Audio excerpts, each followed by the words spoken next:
Welcome to the ACE Project, brought to you by the Literacy.io team at Texas A&M University.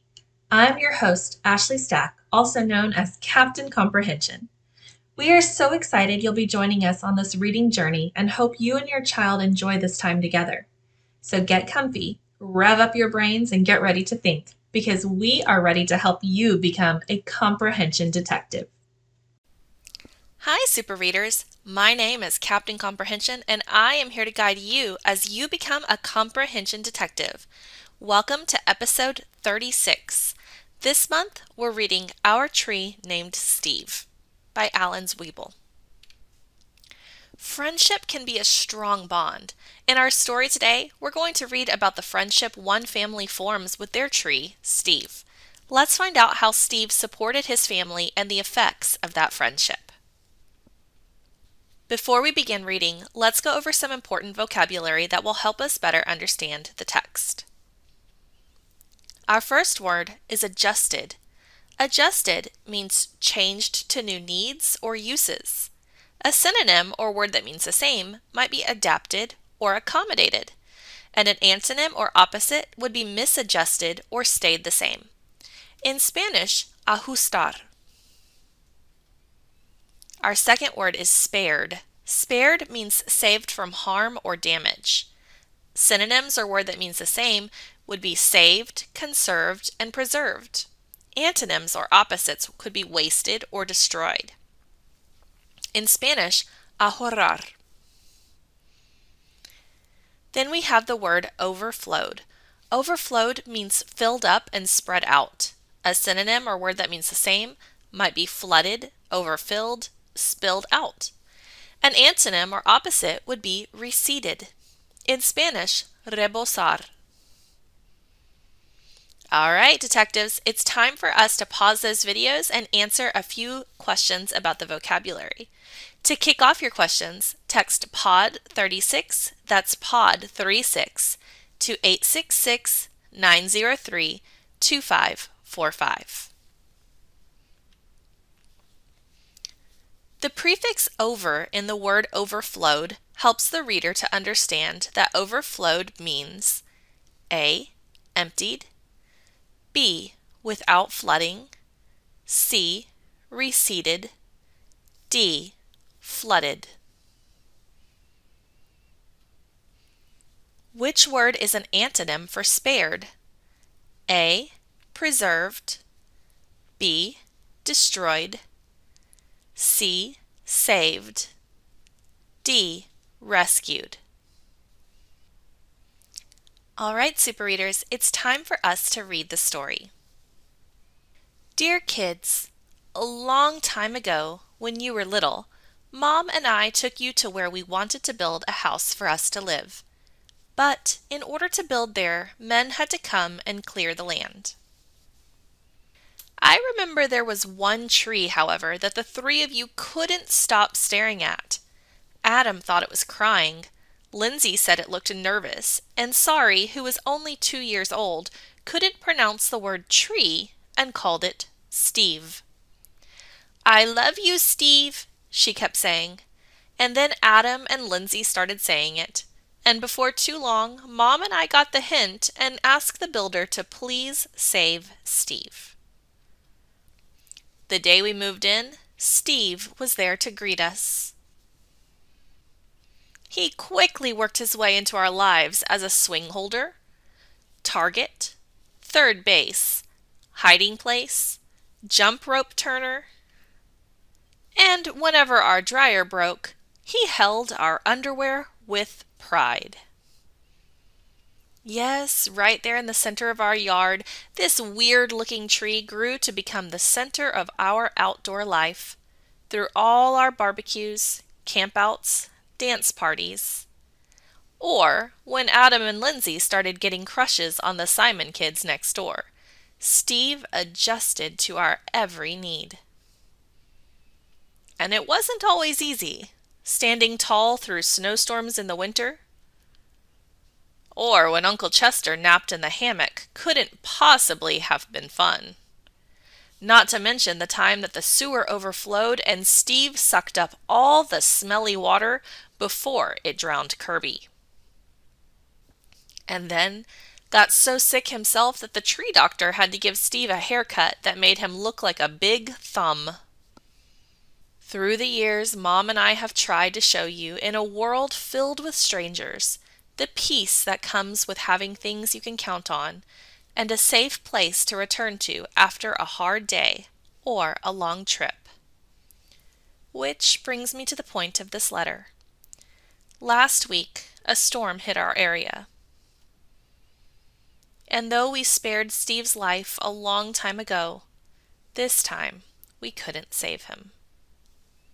Are we sad? Sure we are. But even in his final moments, when he could have fallen on our house, Sari's swings, Kirby's house, or Mom's garden, Steve performed his last trick and protected all of us to the very end. And friends like this are hard to find. So, when you come home from Grandma's next week, Steve will not be able to greet you as he's done in the past. I'm sorry. But please know that Steve will always be with us, in our hearts, in our thoughts, and in a different tree at the other end of our yard. See you next week. Love, Dad. I love that story. So as you were reading, I hope you were thinking about the text structure of our tree named Steve. Here are some of the things that I heard while we read. The word so, always be with us, then. Not a lot of clues, but when I think about those, I think about one structure in particular. So look at your text structure bookmarks. Pause and discuss what you think the text structure might be with your adult partner. When you're ready, press play to answer the text structure question. What is the text structure of the passage? A. Comparison. B. Cause and effect. C. Problem and solution. D. Cause, problem, and solution. Welcome back, detectives. It's time for us to write our main idea. I identified the text structure as being cause and effect. So we'll use the sentence stems, the cause is, the effect is. Pause your videos and write your main idea for our tree named Steve using these sentence stems. When you're ready, press play to see what I wrote. Hey there, detectives. Here's what I wrote for my main idea. The cause is Steve was there to support the family for many years. The effect is he gets blown down and they find a different way to save him. How does yours compare to mine? I bet they're really close. It's time for us to answer a multiple choice main idea question. What is the best main idea for the selection? A. Steve was cut down after a storm and made into a treehouse. B. Steve showed friendship to the family, so after a storm blows him over, they turn him into a treehouse. C. Steve was there to hold swings, serve as third base, swing jump ropes, and dry laundry. He also sucked up smelly water. D. Steve the tree was an important friend to the family. Pause your videos and text your answer in now.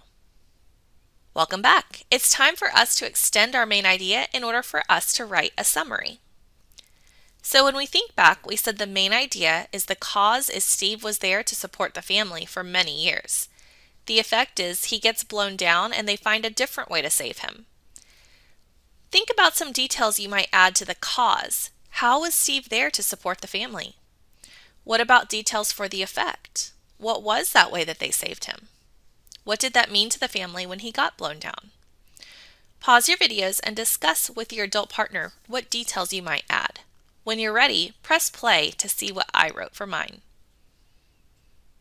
Hey detectives! Here's my summary for our tree named Steve. The cause is Steve was there to support the family for many years. He held swings and laundry and even sucked up sewer water. The effect is he gets blown down by a storm and they save him by turning him into a treehouse so he can still be there for the kids. Remember, as long as your details support your cause and support your effect, they're going to be great details to add to your summary. Okay, let's answer a multiple choice summary question. What is the best summary of the selection? A.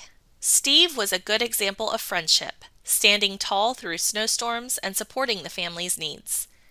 When a storm blows him over, he falls away from the house. The family cannot save him, so they use his wood to build a treehouse where he can still be there for the kids. B.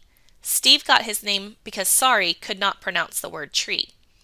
The kids all love Steve, so the dad asks the builder not to clear Steve from the land for their new house. Over the years, Steve continues to be there for the family. C. Steve faced some big tasks throughout the years. He withstood snowstorms, held a hammock for Uncle Chester, and sucked up sewer water to save the dog. The sewer water made him sick, so he had to get a haircut that left him looking like a thumb. Steve brought peace to the family. D. It is important to take care of your friends, like Steve took care of the family.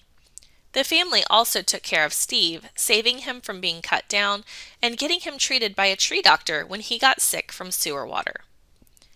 Think about which of these contains your main idea, plus some added details. Pause your video, select your answer, and then press play when you're ready to move on. All right, detectives, it's time for us to do our one last task. It's time for us to infer. Remember, when we infer, we take clues from what we read, we mix it in with what we already know, and we're able to make an inference or draw a conclusion. What is the most likely reason the family turned Steve into a treehouse? Which sentence from the story best states a message in the selection? Pause your videos and discuss what you think the answers might be with your adult partner. When you're ready, press play to see the multiple choice version. What is the most likely reason the family turned Steve into a treehouse? A. The kids had asked for a treehouse. B. To keep Steve with them for many more years. C. To give the kids a place to hide. D. They want to play in the new tree. Pause your video and text in your answer.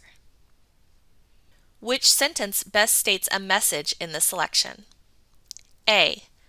So when you come home from Grandma's next week, Steve will not be there to greet you as he's done in the past. B. Are we sad? C. Which brings me to the point of this letter. D. Friends like this are hard to find. Pause your video and text in your answer now.